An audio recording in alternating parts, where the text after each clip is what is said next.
So hi guys, in this video we're going to discuss about Workday tool అండి. Workday tool గురించి మనం మాట్లాడుకుందాము. Workday tool అనేది cloud based software vendor. So since long days, since చాలా రోజుల నుంచి మన స్టూడెంట్స్ దీని గురించి నన్ను అడగడం జరిగింది. సో నేను దీని గురించి నాకున్న టైం, మన ప్రెసెంట్ కొంచెం టైం కన్స్ట్రెయిన్ ఉంది నాకు. సో ఈ మధ్య కొంచెం వర్క్ ఎక్కువైంది, at the same time personal life balance చేయాల్సి వస్తుంది. సో అందువల్ల నేను కొంచెం ఏంటి అంటే మనం ఏదైనా చెప్పేటప్పుడు కొంచెం ప్రాపర్గా రీసెర్చ్ చేసి రాసుకొని అసలు ఏం జరుగుతుంది ఏంటనేది రీసెర్చ్ చేసి ప్రాపర్గా ప్లాన్ చేసుకొని మనం మాట్లాడతాం, ఎస్పెషల్లీ మనము టూల్స్ గురించి మాట్లాడుకునేటప్పుడు. సో దానివల్ల కొంచెం డిలే అయింది. సో ఇంకా చాలామంది చాలా రిక్వెస్ట్ అనేవి పెట్టారు. సో దానికి సంబంధించి నేను కొంచెం టైం తీసుకొని డెఫినెట్గా 1 by 1 అని అప్డేట్ చేస్తూ ఉంటాను. సో ఇది క్లౌడ్ బేస్ గురించి మాట్లాడుకున్నది ఒక చిన్న మాట మీకు అప్డేట్ చేయాలి.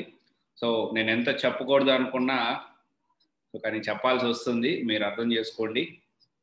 సో నేను చాలా వీడియోస్లో చెప్పాను సబ్జెక్ట్ నేర్చుకోండి అని చెప్పి.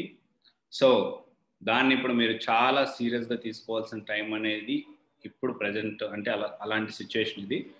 సో ఇంతకంటే ఏం చెప్పను. సో మీరు అర్థం చేసుకోండి, ఎవరైతే సబ్జెక్ట్ నేర్చుకుంటాడో వాడే నిలబడతాడు, వాడే మంచిగా లైఫ్ని కెరియర్ని స్టూడెంటే ఆ పిల్లగాడే మంచిగా అంటే కెరియర్ని బిల్డ్ చేసుకునే దానికి ఛాన్స్ ఉంది. సో మీరు అర్థం చేసుకోండి, సో సబ్జెక్ట్ నేర్చుకోండి. సో ఎవరైతే మనకి సబ్జెక్ట్ నేర్చుకునే వాళ్ళు ఉంటారో వాళ్ళు మాత్రమే నిలబడతారు. సో అర్థం చేసుకోండి దీని బ్యాక్గ్రౌండ్. మళ్ళీ అది చెప్పాను అనుకోండి, మీరు అది చెప్పారు మమ్మల్ని భయపెడుతున్నారు అంటున్నారని చెప్పి ఆ మాట నేను చెప్పట్లేదు. కానీ అర్థం చేసుకోండి సిచ్యువేషన్. అయితే ఒకటైతే కన్ఫర్మ్ అండి, ఇంటర్వ్యూస్ అయితే వర్చువల్గా కంటిన్యూ అవుతాయి, కానీ వర్క్ నేర్చుకునే నిలబడతారు. సో అదేంటనేది మీకు అర్థమైంది అనుకుంటున్నాను. సో నేను ఏం చెప్పాలనుకుంటున్నాను మ్యాక్సిమం డైరెక్ట్గా చెప్పలేకపోతున్నాను, మళ్ళీ మీరు అనవసరంగా వరీ అవుతారని. బట్ ఇంటర్వ్యూస్ అయితే వర్చువల్గానే కంటిన్యూ అవుతాయి. ఓకే, సో ఇక్కడ cloud based software vendor workday అనేది. సో ఇది ఆటోమేషన్ అని కూడా చెప్పొచ్చు. సో చాలా మంది ఆటోమేషన్ వస్తే ఎలా ఉంటుంది అంటే, సో ఈ వర్క్ అనేది ఈజీ అవుతుంది. ఇది ఆటోమేషన్లో పార్ట్ లాగా అనుకోవచ్చు. సో దీంట్లో ఏంటి అంటే human capital management, enterprise resource management, financial management, ఇలా డిఫరెంట్గా ఉంటుంది. So medium to large companies, చాలా కంపెనీస్ యూస్ చేస్తున్నాయి. లైక్ నెట్ఫ్లిక్స్ కూడా యూస్ చేస్తుంది అండ్ అమెజాన్ యూస్ చేస్తుంది. సో ఇలా టాప్ కంపెనీస్, చాలా కంపెనీస్ యూస్ చేస్తూ ఉన్నాయి. అసలు ఎందుకు ఈ వర్క్డే అనేది టూల్ అనేది యూస్ చేస్తారు అంటే, వర్క్డే టూల్ అనేది ఫస్ట్ థింగ్ ఏంటి అంటే ఈ వర్క్ చేసే పేరోల్ మేనేజ్మెంట్, అంటే మనము మనీ వేయడం కానీ తీయడం కానీ దానికి సంబంధించి ఎవరెవరికి ఎంత వేయాలి ఈ మేనేజ్మెంట్ చేయడానికి. And then time tracking management, అసలు ఎంత అవర్స్ వర్క్ జరుగుతుంది, ఎంతమంది ఆఫీస్కి వస్తున్నారు ఇది చూసుకోవడానికి. హ్యూమన్ రిసోర్స్ మేనేజ్మెంట్, ఎంతమంది ఆఫీస్లో ఎంప్లాయీస్ ఉన్నారు ఇది చూసుకోవడానికి. టాలెంట్ మేనేజ్మెంట్, అంటే ఎవరు ఎంత వర్క్ చేస్తున్నారో చూడడానికి. And data analytics. సో ఇవన్నీ కూడా సింగిల్ టూల్తో మనం హ్యాండిల్ చేయొచ్చు. అందుకనే వర్క్డే అనేది చాలా పాపులర్ అయింది. సో ఇది చాలామంది ఆబ్వియస్లీ మనం ఒక టూల్ని ఎంచుకుంటున్నాం అంటే మెజారిటీ పీపుల్, చాలామంది స్టూడెంట్స్ ఫస్ట్ అట్మోస్ట్ ప్రయారిటీ ఏమంటారంటే 100 మంది మన దగ్గర స్టూడెంట్స్ వస్తే, లేకపోతే ఒక 50 మంది స్టూడెంట్స్ వస్తే 50 మందిలో 40 to 45 మెంబర్స్ అడిగే ఫస్ట్ క్వశ్చన్ ఏంటి అంటే నాకు కోడింగ్ తక్కువ ఉండాలి అని అడుగుతారు.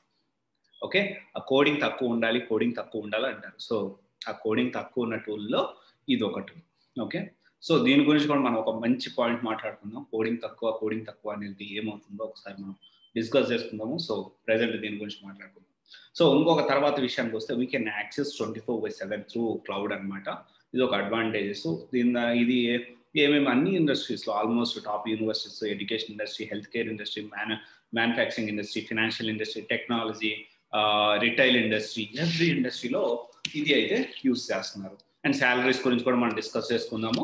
సో దానికంటే ముందు కెరీర్ ఆపర్చునిటీస్ ఎలా ఉంటాయి, అంటే ఈ జాబ్ రోల్స్ ఎలా ఉంటాయి అనేది మనం చూసుకుంటే స్టెప్ బై స్టెప్ హైరార్కీ చూసుకుంటే వర్క్డే కన్సల్టెంట్తో స్టార్ట్ ఉందండి. ఇది బిగినర్ లెవెల్ అని చెప్పొచ్చు. సో దీనికి సంబంధించిన శాలరీస్ అవి కూడా మనం డిస్కస్ చేసుకుందాం. తర్వాత నెక్స్ట్ హైరార్కీ వచ్చేసి వర్క్డే ఆర్కిటెక్ట్ అంటారు. అండ్ నేను workday manager, workday project manager, workday functional consultant అని అంటారు. ఈ స్టెప్ బై స్టెప్ కెరీర్ అనమాట. సో తర్వాత విషయానికి వస్తే ఆల్రెడీ నేను చెప్పాను. సో కంపెనీస్ యూజింగ్ నెట్ఫ్లిక్స్, ఇలాంటి చాలా కంపెనీస్ యూస్ చేస్తున్నాయి అని నేను చెప్పాను. సో దానికి సంబంధించి ఒకసారి ఓవర్ వ్యూ చూసుకుంటే ఇండియాలో చాలా అంటే చాలా కంపెనీస్ అనేవి ఇవి యూస్ చేస్తూ ఉన్నాయి. సో ఇప్పుడు ఒకసారి మీకు ఒక షేర్ చేస్తాను డేటా అనేది.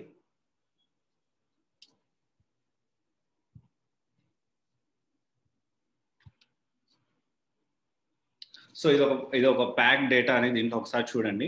దీంట్లో ఇది ఎందుకు ఈ వెబ్సైట్ ఓపెన్ చేసి చూపిస్తున్నానంటే, సో ఈ వర్క్ డే వీళ్ళందరూ కూడాను డిఫరెంట్ కంపెనీస్ డిఫరెంట్ కంట్రీస్ నుంచి వాళ్ళు అంటే ఎవరెవరు యూస్ చేస్తున్నారు, Singapore, United, Vietnam, south Africa, Venezuela, UK and Europe, almost అన్ని కంట్రీస్లో ఉన్న వాళ్ళు ఇక్కడ చూడండి. ఇక్కడ ఇండియా అక్కడ ఉంటుంది.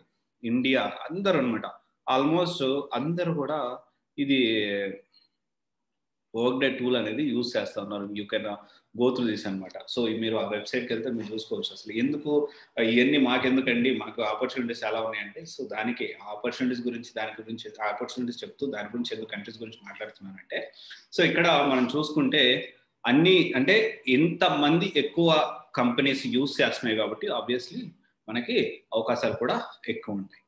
ఓకే, అండ్ దెన్ నెక్స్ట్ విషయానికి వస్తే ఫస్ట్ అట్మోస్ట్ ప్రయారిటీ ప్యాకేజ్ ఎలా ఉంది, సో ఏ కంపెనీలో ఎలా ఉంది ప్యాకేజ్ చూసుకుందాము. అండ్ తర్వాత నేను ఒక మాట చెప్పాను కదా, కోడింగ్ తక్కువ అని వెళ్తే ఏమవుతుంది, ఎందుకని అలా ఆలోచించకూడదు, దాని గురించి కూడా మనం అనాలిసిస్ చేసుకుందాం. సో ఇక్కడ సాలరీస్ విషయానికి వస్తే IBM gold consultant almost average package వచ్చి 13 lakhs దాకా ఉంది. డెలాయిట్ 12 lakhs ఉంది. అండ్ దెన్ ఆల్రెడీ సొల్యూషన్ వచ్చేసి 15 lakhs దాకా ఉంది. ఎక్సెన్సర్ వచ్చి 9 lakhs దాకా ఉంది. హెక్సావేర్ వచ్చేసి 4,50,000 దాకా ఉంది. అండ్ దెన్ విప్రో వచ్చి 7,77,000 దాకా ఉంది.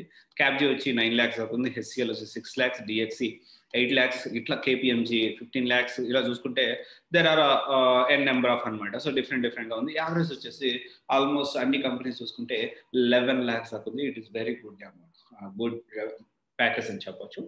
సో ఇక్కడ మనం అనుకున్నాం కదా, ఫస్ట్ నుంచి మనం మాట్లాడుకుంటా ఉన్నాం, కోడింగ్ తక్కువ వెళ్తే ఏమవుతుంది అని చెప్పి. సో ఇక్కడ మనం ఒక్క విషయం బాగా గుర్తుపెట్టుకోండి. ఎంటర్ అవ్వడానికి మనం ఒకవేళ కోడింగ్ తక్కువ ఉన్నది ఎంచుకున్నా పర్వాలేదు, కానీ మన కెరియర్ అనేది స్టేబిలిటీ రావాలి అన్నా, మనకు ఒక సెక్యూర్డ్ కెరియర్ లైఫ్ ఉండాలన్నా మనం ఖచ్చితంగా దానికి సంబంధించి కోడింగ్ అనేది మనము నేర్చుకోవాల్సి ఉంటుంది. There is no alternative. కొంచెం కోడింగ్ అన్నా కావచ్చు, ఎక్కువ కోడింగ్ అన్నా కావచ్చు, కానీ కంపల్సరీ మనం కోడింగ్ నేర్చుకోవడానికి మన మైండ్ సెట్ అనేది ప్రిపేర్ చేసుకొని స్టార్టింగ్ నుంచి కోడింగ్ తక్కువ వెళ్ళడం మంచిది. సో స్టార్టింగ్లో మన ఎంట్రీ దొరకడం కోసం తక్కువ ఉన్న కోడింగ్ సైడ్ వెళ్ళాలి అనుకోవడం తప్పులేదు, కానీ నేను అసలు కోడింగే నేను ప్లాన్ చేసుకోను, నేను ఇట్లనే వెళ్తాను అనేది అలా ఆలోచించడం అనేది అంత కరెక్ట్ కాదు. సో మన మైండ్ సెట్ని ప్రిపేర్ చేసుకుందాము. మనకు మంచి కెరీర్, మంచి భవిష్యత్తు కావాలంటే ఖచ్చితంగా కష్టపడాలి. సో ఎలా ఆ తర్వాత మళ్ళీ వెనక్కి తిరిగి చూసుకోకుండా ఉండాలంటే మనం ఎప్పటికప్పుడు అప్డేట్ అవుతూ ఉండాలి. కోడింగ్ నేర్చుకోవడానికి మనం అనేది రెడీ ఉండాలి. ఓకే, సో ఇది ఒకసారి చూడండి. So work day present market ఎలా ఉంది ఏంటి అనేది పూర్తి డీటెయిల్స్ అనేది నాకు ఇంకా అందలేదు. నేను వాకప్ చేస్తున్నాను, తెలిసిన వాళ్ళందరినీ అడుగుతా ఉన్నాను. నాకు మరి ఇంకొక వీడియోలో మనం దాని గురించి వర్క్ డే కెరీర్ ఎలా ఉంది అనేది మనం మాట్లాడుకుందాము. సో ఇది guys. Okay, thank you. This is Raj signing off. Thank you.